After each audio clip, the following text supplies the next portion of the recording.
Aloha and good morning. So I just wanted to start off today's vlog by telling everybody that I am okay.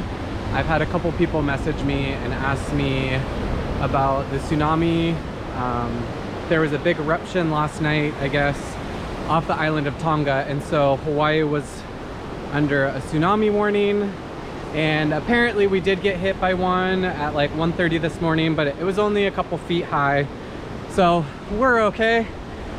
We are actually headed to the beach now. I'm sure that you can hear it. Ange and Max and I decided to go on a little beach day trip. But today's video, I really wanted to talk about kind of like the pros and the cons of doing a work trade. Because I get asked all of the time by people how to do what I'm doing. So even though technically I'm not doing a work trade anymore, my work trade turned into a full-time paid position. But I've been around the work trade industry, I guess, for the past 6 years, living on a farm that does work trade. We do host people, so I've had a lot of experience with some of the good, the bad, the ugly. So I hope that you guys come along on today's video as we go over those points, and hopefully you guys will be in a place to do a work trade one day if you want to. If not, enjoy the video. There's gonna be some good scenery in it. I will see you soon. All right, aloha.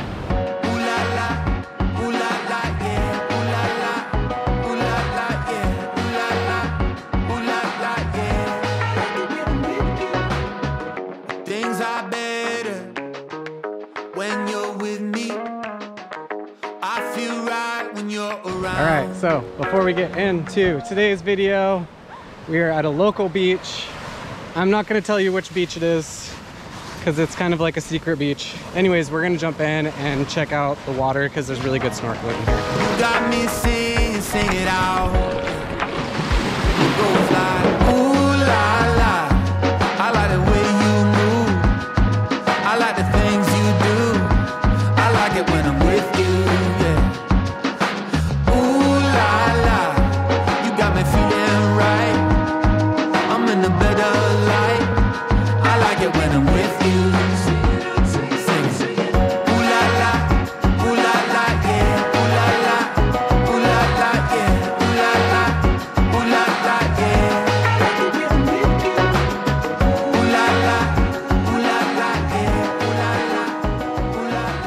Okay, I found a nice little tree to set up on. Just a little backstory, I moved to Hawaii to do a work trade in October of 2015. And I've been at the same farm the whole time. So my experience with work trade is I've only actually ever done one. I found one that worked for me and I've just stuck with it. The best thing about work trade for me anyways was, or at least the allure, was that I was able to travel really cheaply. So I was gonna travel all through Hawaii, go through Southeast Asia, you know, do the whole millennial trip around the world thing, but I ended up finding this farm that is perfect, which is where I currently live. So first pro is that it's a pretty inexpensive way to travel. So second pro is you actually meet a lot of really, really great people along the way. I have made so many friends from all over the world just through the farm that I work at, as well as have become a part of the community here in a small town on the island of Maui. So it's kind of cool to also, I guess this would be the third point, experience a different culture. Even though Hawaii is technically a part of the United States, there is a whole different culture here. And if you don't know much about Hawaii and how the United States had obtained Hawaii, go and do some research. I'm not going to talk about it much in this video, but it's really kind of an interesting and sad story. So I didn't know a lot of the Hawaiian culture or Hawaiian history, I guess, until I had moved here, and it's kind of a lesson that I'm constantly learning.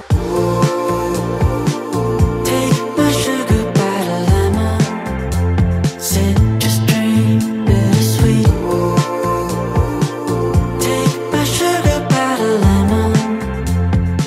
So probably the fourth pro to doing a work trade is most of the time you're going to get experience doing something that you've never done before. So since I've been working at the farm, I have learned a crazy amount of skills. I have learned how to do plumbing, I've learned how to do electrical. I didn't really know how to do any farming up until living here, so I learned that skill as well. So if you're looking for a new skill, a new trade, new opportunities, then WORKTRADE is definitely something that you should try.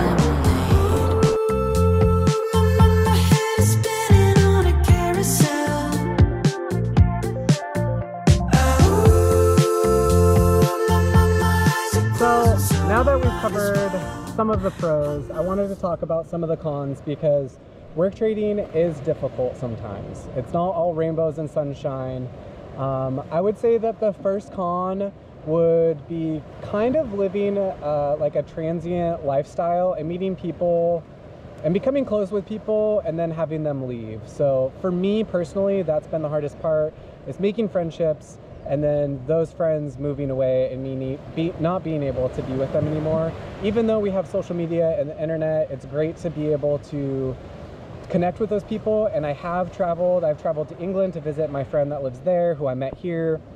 It's a great way to network, but it definitely takes like a psychological toll as far as just like meeting people and just like everybody kind of leaving. So that's really difficult. The second part that's difficult is sometimes you don't like the people that you're working for. That's not in my experience, but I've heard this from other people who have done workaways.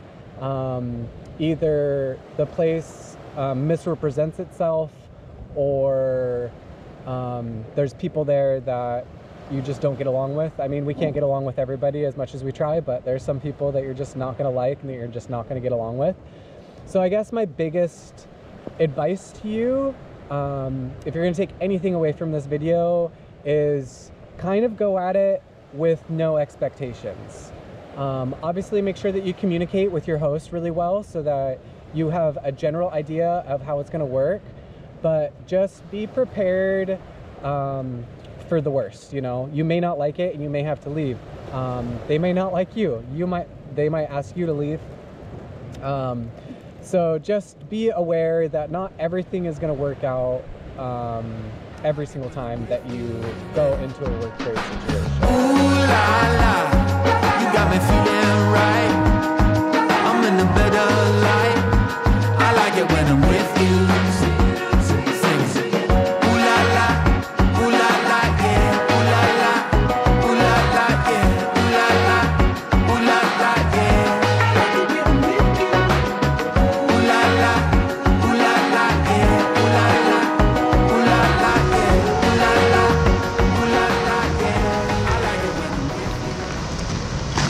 So another one of the pros of doing work trade is the sense of community. So depending on where you're going, some work trades only have one person or two people.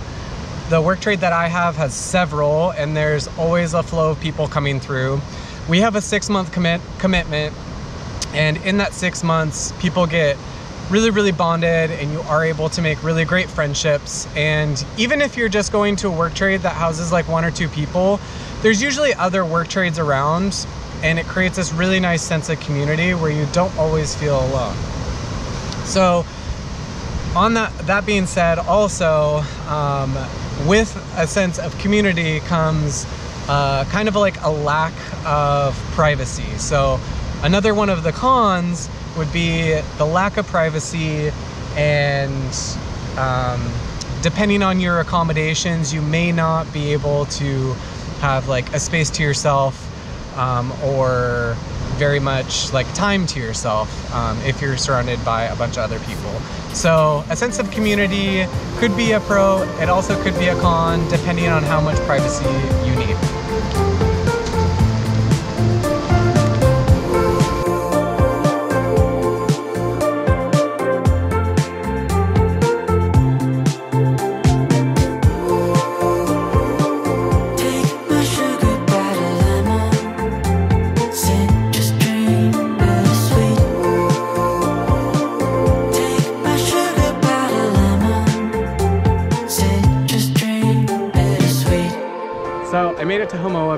which is a public beach. It's open to everybody, and it's one of my most favorite beaches I've ever been to in the entire world. And it's only about 6 miles away from where I live, so I come here a lot. But they ended up putting up these new signs all along here just to educate the public, and it's really good knowledge. It's something that I didn't know until I lived here, but it's actually really important that if you come and visit, that you don't take sand from the beach, because a lot of the ancient burial grounds are actually on the beach themselves. So like the beaches themselves are actually really sacred and well protected, and it's really important that you respect the beaches and you don't take anything away from them, and that you don't leave any trash behind. So in Hawaiian culture, it's really important that you guys respect the beaches. And on that note, I'm gonna close out the vlog. I hope that you guys have a great rest of your week. Ohui ho. And here's a quick little shot of my favorite beach on the island. All right, see you soon.